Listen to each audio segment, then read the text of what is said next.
সবাইকে good morning. আজকে আমরা বেরিয়ে যাচ্ছি হচ্ছে দার্জিলিং এর উদ্দেশ্যে, কারণ এখান থেকে রাস্তা যেহেতু খারাপ আছে, তো রাস্তা খারাপ নয়, যে আগের বছর যে এখানে যে ইস্যুটা হয়েছিল, কি বলে ওটাকে, বন্যা হয়েছিল, সেই বন্যার জন্য রাস্তায় যে অনেকটা বন্ধ রয়েছে, আমাদের 8 ঘন্টা ঘুরে সেই নিউ জলপাইগুড়ি স্টেশন পৌঁছাতে হবে আর কি। সেই জন্য আমরা এখন অর্ধেক রাস্তা চলে যাচ্ছি। এখান থেকে দার্জিলিং 5 ঘন্টার রাস্তা, আর ওইখান থেকে 4 ঘন্টা মতো লাগবে যেতে, মানে দার্জিলিং থেকে হচ্ছে নিউ জলপাইগুড়ি। তো সেই জন্য আমরা এখন চলে যাচ্ছি যে দার্জিলিং এর উদ্দেশ্যে। আমরা ব্যাগ থেকে লোটা কম্বল কালকে রাতে চলো সব দেখা দেখি কিছু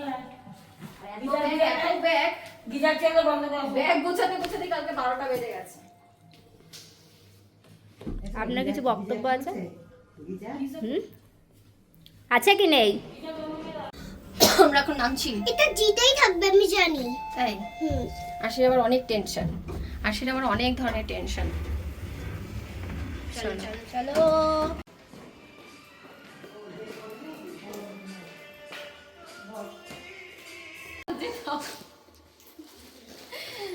আমরা এখন রিসিপশনে বসে রয়েছি, সব ব্যাগ থেকে ওঠানো হচ্ছে। এখানে এখন বিল পেমেন্ট হবে, তারপরে আমরা যাব দার্জিলিং। তোমরা অনেকেই বলছো যে দিদিভাই তোমরা বরফ পাওনি। জানো তো দুঃখের বিষয় এটাই, আমি যখন সিমলা মানালিতে গিয়েছিলাম তখনও আমরা বরফ পাইনি। ইভেন এখন যখন গ্যাংটকে এসেছি এখনও কিন্তু কোনো রকমের বরফ নেই, কারণ এখন সিজন নয়। আর আমরা যখন সিমলা মানালি গিয়েছিলাম তখনও কিন্তু সিজন ছিল না, কিন্তু আমরা প্রচুর অ্যাপেল পেয়েছিলাম, বা অ্যাপেল ট্রি পেয়েছিলাম যেখানে অনেক অ্যাপেল ছিল, আর আমরা হাত দিয়ে অ্যাপেল পেড়েছিলাম। আমাদের যেমন বাড়িগুলোতে আম গাছ একটা কমন জিনিস, যে সবার বাড়িতেই প্রায় একটা দুটো করে আম গাছ রয়েছে, ওদের ওখানেও কিন্তু সিমলা মানালির ওই দিকটাতেও কিন্তু সবার বাড়িতেই একটা দুটো করে অ্যাপেল ট্রি রয়েছে। তো আমার এটাই দুঃখ যে আমি যখন যে কোনো শীতের জায়গাতেই গিয়েছি বরফ কোনো দিনও পাইনি। তবে মামনি বলছে যে কাশ্মীর নাকি বরফ পাওয়া যাবে, যে কোনো সিজনেই যাও কাশ্মীরে বরফ পাওয়া যাবে। তো দেখা যাক, কাশ্মীর যদি কখনো ঘুরতে যাই তাহলে অবশ্যই বরফ পাবো।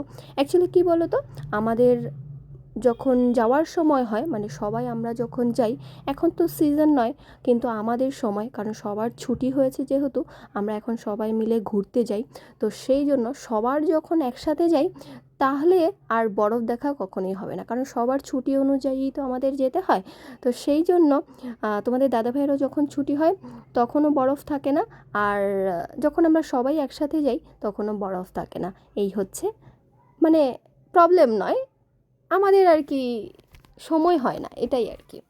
তো এখন আমি এখানে জানো তো খেতে বসে বসে একটা জিনিস লক্ষ্য করলাম, এখানে কিন্তু খুব বয়স্ক লোকেরাও কি সুন্দর নিজেরাই কাজ করে, নিজেরাই দেখলাম সেই আটা না কিছু একটা করে নিজেরাই রুটির মতো করে, সেই কত বয়স্ক, লাঠি দিয়ে হাঁটতে পারছে না কিন্তু তাও এখনও মনে হচ্ছে যে শরীর দেখে একদম চনমনে, মনটা খুব ফ্রেশ, এইরকম ধরনের।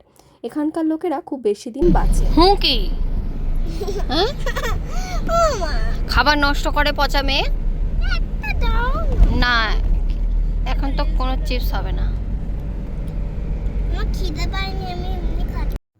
আর এখানকার লোকেদের বয়স কিন্তু বোঝা যায় না, জলবায়ুর কারণেও সেটা হতে পারে, তারা কিন্তু খুব বেশি দিন বাঁচে আমার মনে হয়। আর এই দিকগুলো দেখো, আগেরবার বন্যায় বা ধসের কারণে এখানে পুরো বাড়িঘরগুলো বা পুরো গ্রামটাই যেন একদম নিশ্চিহ্ন হয়ে গেছে। এখানে অনেকে নাকি বাড়িঘর ছেড়ে চলেও গেছে, আবার কেউ বাড়ির সবাই নাকি মারা গেছে। ড্রাইভার দাদা বলছিলেন, ভীষণ শুনে খারাপও লাগছিল, আর একদম ধ্বংসাবশেষ চোখের সামনে দেখতে খুবই খারাপ লাগছিল। আমরা এখন গ্যাংটক ছাড়িয়ে দার্জিলিংয়ের পথে, প্রায় দার্জিলিং ঢুকেই গেছি বলতে পারো, কারণ অনেকটা দূর এসে আমরা দেখো আসি এই ভিডিওটা করার জন্য একদম পাগল করে দিয়েছে।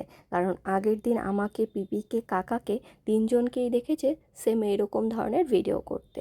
আর সেই জন্য আরশি ম্যাডামও আজকে বলছে আমাকে একটা সিঙ্গেল করে দাও, আমাকে একটা সিঙ্গেল করে দাও। যাই হোক, এই পাশটাতে যেহেতু গাড়ি ছিল না, তো সেই জন্য, আর একদম জঙ্গলের ভেতরে আমরা লেফট সাইড দিয়ে যাচ্ছিলাম, তো সেই কারণে ওকে এই পাশের দিয়ে ভিডিওটা করে দিচ্ছিলাম। ওই যে এখন আবার হয়েছে যে মায়ের মতো করে যেভাবে মা, পিপি সবাই মাথা বের করে একটা ভিডিও করেছে সেই পাশে।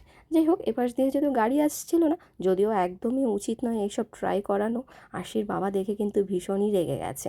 বলছে এইগুলো তোমাদের কাছ থেকেই শেখে, আর তোমরা কোনো কিছু হলে তখন আবার ওকেই দোষ দেবে। যাই হোক, করার পর একটু বকাও খেয়েছি, মানে পরে দেখার পরে যখন আশি বাবা দেখেছে তখন বলছে এইসব একদম শেখাবে না। এখন আমরা চলে এসেছি একটা গার্ডেনে। এই গার্ডেনটাতে এত পাইন ট্রি রয়েছে, সবাই এখানে এসে ফটো তুলছে, ভিডিও করছে। আমরাও কিন্তু একটা ফটো তুলেছি, একটা ভিডিও করেছিলাম, আর সেটা কিন্তু অলরেডি ফেসবুকে 400K মতো ছাড়িয়ে গেছে, মানে শর্ট ভিডিও।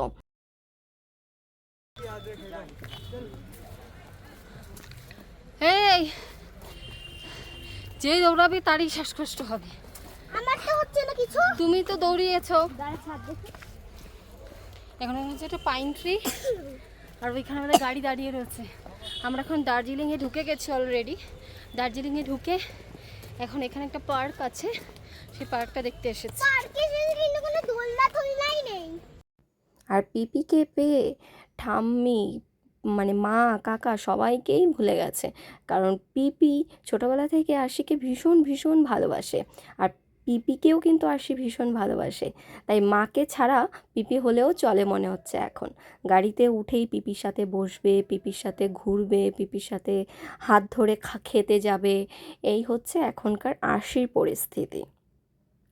আরশি কিন্তু গাড়িতে উঠেই ঠাম্মির সাথে বসার জন্য, মানে ওর দাদির সাথে বসার জন্য পাগল হয়ে যায়। কিন্তু সে এখন পেছনে গিয়ে বসবে, মানে পিপি যেখানে বসবে সেখানেই বসবে। পাইন ট্রি দেখা, মানে গাছ দেখা হয়ে গেছে, তাই তো? তাড়াতাড়ি। এটা হলো দার্জিলিংয়ের সেই বিখ্যাত ঘুম স্টেশন।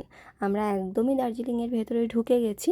এই ঘুম স্টেশনে যদিও আমি কোনোদিনও ট্রেন দেখতে পাইনি, মানে এই স্টেশনটাতে নেমে কোনোদিনও ট্রেন দেখতে পাইনি, ওই গাড়িতে যাওয়ার সময় দেখি অনেকেই কিন্তু এখানে ঘুরতে আসে। কিন্তু আমরা গাড়িতে যাই, মানে স্টেশন দেখার মতো কী আছে সেটা আমি জানি না। যাই হোক, অনেকেই যায় সেই স্পটগুলো দেখতে, আর ওদের কিন্তু লোকালও অনেক অনেক স্পট রয়েছে যেগুলো আমরা আগের বছর ঘুরে গিয়েছিলাম দার্জিলিং, যখন আরশির বাবার সাথে এসেছিলাম। এই দেখো, এখন এটা হচ্ছে টয় ট্রেন ক্যাফে। এই ক্যাফেটা একদমই টয় ট্রেনের মতো দেখতে, কিন্তু এটার ভেতরে খাওয়া দাওয়ার সিস্টেম রয়েছে। দেখো, দার্জিলিংটা কিন্তু একদমই লোকালয় এরিয়া, মানে আমরা যেরকম গ্যাংটকে একদমই ফাঁকা ফাঁকা ছিল, এটা কিন্তু টোটালি একদমই আলাদা। এখানে অনেক লোক আসে ঘুরতে, যদিও গ্যাংটকে প্রচুর লোক যায়, কিন্তু আমরা যখন গিয়েছিলাম তখন প্রায় হালকা হালকা লোকই ছিল। আর এখানে দেখো লোকজনে ভর্তি।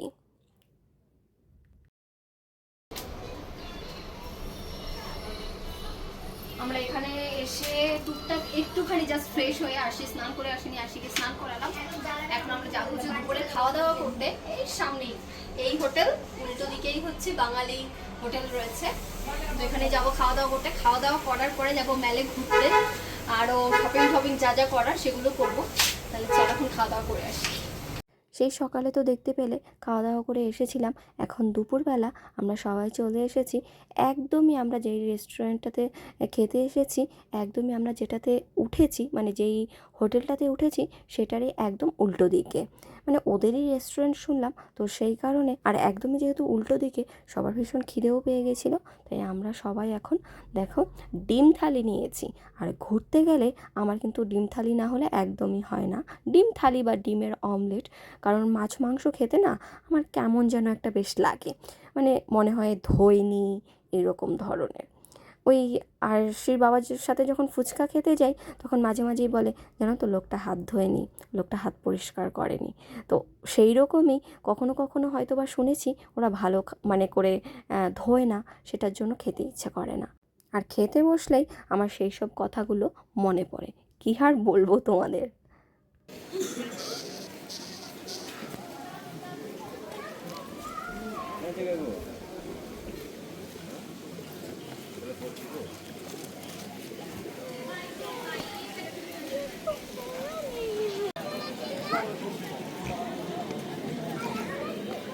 আর সে এখন ঘোড়া খুঁজে যাচ্ছে, দেখি দেখি হর্স কাহায়। আর আরশি আগেরবার যখন এসেছিল বাবার সাথে এই মেলেই হর্স চড়েছিল। এখন ও যখন আমরা যখন সবাই গ্যাংটকে ছিলাম তখনও কিন্তু বলছিল মেলে গিয়ে হর্স চড়বে, কিন্তু গ্যাংটকের মেলটা টোটালি আলাদা। আর এখানে এসে দেখি একটা ট্রেডিশনাল টাইপের ওদের ডান্স হচ্ছে, সবাই মিলে সেই ডান্সগুলোকে রাউন্ড হয়ে করছে। আমাদের দেখতে ভীষণ ভালোই লেগেছে। তবে আরশিকে কয়েকবার বলেছি যে যা ওদের সাথে গিয়ে একটু ডান্স কর, তাহলে আমরা একটু ভিডিও করব, ভালো লাগবে। অনেকে করছিলেও, বাঙালি যারা রয়েছে বা এখানে যারা ঘুরতে গেছেন তারা অনেকে গিয়ে করছিল, কিন্তু ওরা দেখো আমরা যেই ড্রেসগুলো পরে সেই দিন ভিডিও করলাম, ওরা আজকে কিন্তু সেই রকম ট্রেডিশনাল ড্রেসগুলো পরে এইখানে ডান্স করছে। আমি জানি না এখানে এইরকম প্রোগ্রাম হয় কি না প্রত্যেক দিনই, তবে আমরা যখন আগেরবার এসেছিলাম তখন কিন্তু একটা গানের কনসার্ট টাইপের হয়েছিল। এই পাশটাতে ওদেরই ট্রেডিশনাল গান টাইপের কিছু ছিল, মানে পাহাড়ি সংগুলো ছিল। এখানে দেখো সবাই এখানে ডান্স করছে। আর মাঝখানে ওই ছেলেটাকে দেখে আমরা ভীষণ হেসেছিলাম, কারণ ওইখানে না দেখেই বোঝা যাচ্ছিল ওরা এখানকার নয়। ওরা ওই দেখো একজন আবার ভিডিও করছে ঘুরে ঘুরে। আমিও যদিও ভেবেছিলাম মাঝখানে একটু ঢুকে ভিডিও করব, কিন্তু আলটিমেটলি ভেতরে ঢুকতে মানে ওদের মাঝখানটাতে ঢুকতে একটু লজ্জাই লাগছিল। দার্জিলিং মেলটা কিন্তু ভীষণ পরিমাণে সুন্দর। মানে আমরা এইরকম ধরনের মেলই চাইছিলাম গ্যাংটকে, কিন্তু দেখি সেইখানে গিয়ে দেখি একদমই অন্য ধরনের একটা মেল। চলো আমরা ঘুরতে ঘুরতে প্রায় ব্লগের লাস্টে চলে এসেছি। তোমাদের কেমন লাগছে তোমরা কিন্তু অবশ্যই কমেন্ট করে জানাতে ভুলো না। আর কে কোথা থেকে ব্লগ দেখছো সেটাও কমেন্ট করে জানাতে ভুলো না। আজকে তাহলে চলো এখানেই টাটা বাই বাই করছি সবাইকে। সবাই ভালো থেকো, সুস্থ থেকো।